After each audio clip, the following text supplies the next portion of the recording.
जयशंकर प्रसाद जी की कहानी हिमालय का पथिक।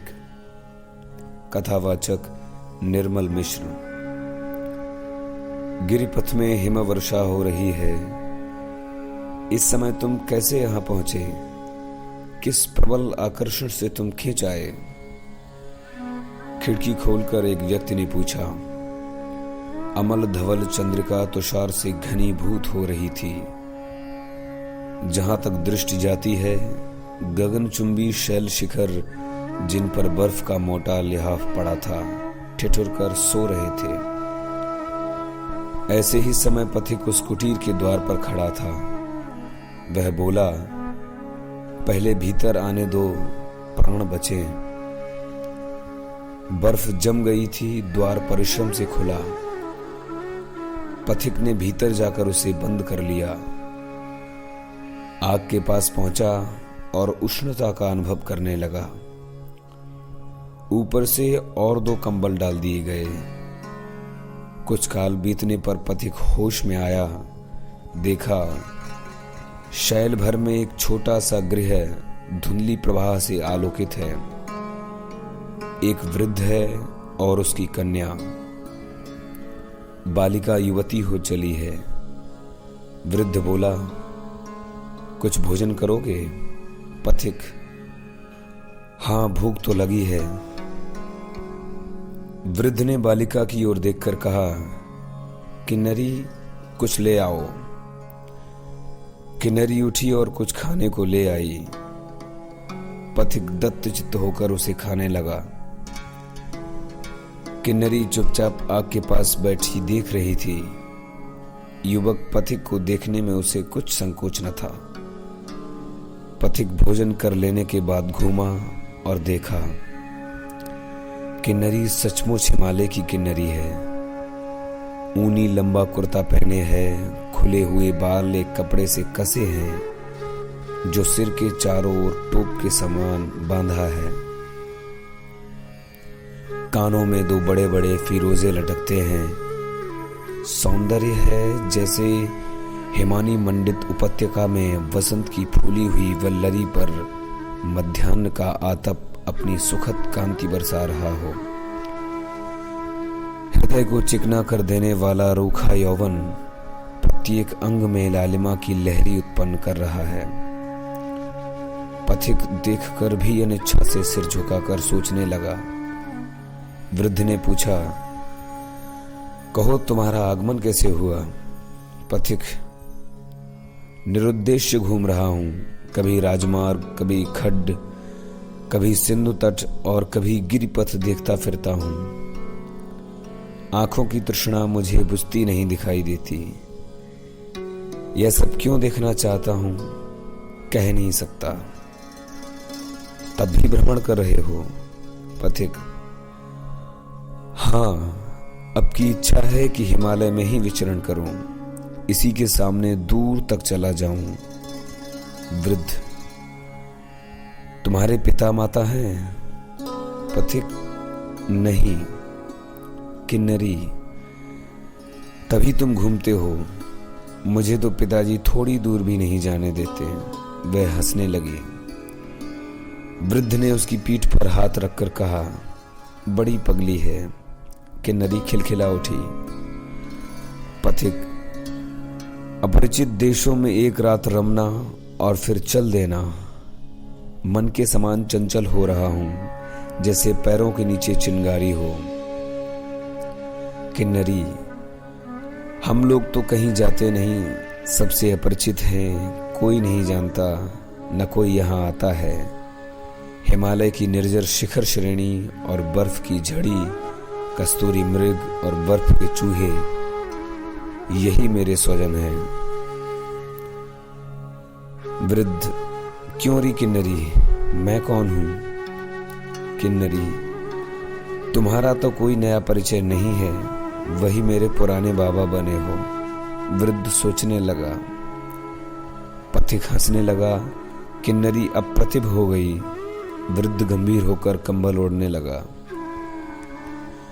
पथिक को उस कुटी में रहते कई दिन हो गए। न जाने किस बंधन ने उसे यात्रा से वंचित कर दिया है। पर्यटक युवक आलसी बनकर चुपचाप खुली धूप में बहुधा देवदारू की लंबी छाया में बैठा हिमालय खंड की निर्जन कमनीयता की ओर एकटक देखा करता है। जब भी अचानक आकर किन्नरी उसका कंधा पकड़कर हिला देती है तो उसके तुषार तुल्य हृदय में बिजली सी दौड़ जाती है। किन्नरी हंसने लगती है जैसे बर्फ गल जाने पर लता के फूल निखर आते हैं। एक दिन पथिक ने कहा, कल मैं जाऊंगा। किन्नरी ने पूछा, किधर? पथिक ने हिमगिरी की चोटी दिखलाते हुए कहा, उधर जहां कोई न गया हो। किन्नरी ने पूछा, वहां जाकर क्या करोगे? देखकर लौट आऊंगा। अभी से क्यों नहीं जाना रोकते, जब लौट ही आना है। देखकर आऊंगा। तुम लोगों से मिलते हुए देश को लौट जाऊंगा। वहां जाकर यहाँ का सब समाचार सुनाऊंगा। वहां क्या तुम्हारा कोई परिचित है? यहाँ पर कौन था? चले जाने में तुमको कुछ कष्ट नहीं होगा? कुछ नहीं। हाँ, एक बार जिनका स्मरण होगा उनके लिए जी का चोटेगा। परंतु ऐसे कितने ही हैं? कितने होंगे? बहुत से, जिनके यहाँ 2 घड़ी से लेकर 2-4 दिन तक आश्रय ले चुका हूं। उन दयालुओं की कृतज्ञता से विमुख नहीं होता। मेरी इच्छा होती है कि उस शिखर तक मैं भी तुम्हारे साथ चलकर देखूं, बाबा से पूछ लूं। ना, ऐसा मत करना। पथिक ने देखा बर्फ की चट्टान पर श्यामल दूर्वा उगने लगी है। मत वाले हाथी के पैर में फूली हुई लता लिपटकर सांकल बनना चाहती है। वह उठकर फूल बीनने लगा, एक माला बनाई, फिर किन्नरी के सिर का बंधन खोलकर वही माला अटका दी। किन्नरी के मुख पर कोई भाव न था, वह चुपचाप थी। किसी ने पुकारा, किन्नरी। दोनों ने घूमकर देखा, वृद्ध का मुंह लाल था। उसने पूछा, पथिक, तुमने देवता का निर्माल्य दूषित करना चाहा, तुम्हारा दंड क्या है? पथिक ने गंभीर स्वर से कहा, निर्वासन। और भी कुछ? इससे विशेष तुम्हें अधिकार नहीं, क्योंकि तुम देवता नहीं जो पाप की वास्तविकता समझ लो। हूं, और मैंने देवता के निर्माल्य को और भी पवित्र बनाया है। उसे प्रेम के गंध जल से सुरभित कर दिया है। उसे तुम देवता को अर्पण कर सकते हो। इतना कहकर पथिक उठा और गिरपथ से जाने लगा। वृद्ध ने पुकार कर कहा, तुम कहां जाओगे? वह सामने भयानक शिखर है। पथिक ने लौटकर खड्ड में उतरना चाहा। किन्नरी पुकारती हुई दौड़ी, हाँ, मत उतरना, नहीं तो प्राण न बचेंगे। पथिक एक क्षण के लिए रुक गया। किन्नरी ने वृद्ध से घूमकर पूछा, बाबा, क्या यह देवता नहीं है? वृद्ध कुछ कह न सका। किन्नरी और आगे बढ़ी। उसी क्षण एक लाल धुंधली आंधी के सदृश बादल दिखलाई पड़ा। किन्नरी और पथिक गिरिपथ से चढ़ रहे थे। वे अब 2 श्याम बिंदु की तरह वृद्ध की आंखों में दिखाई देते। वह रक्त मलिन मेघ समीप आ रहा था।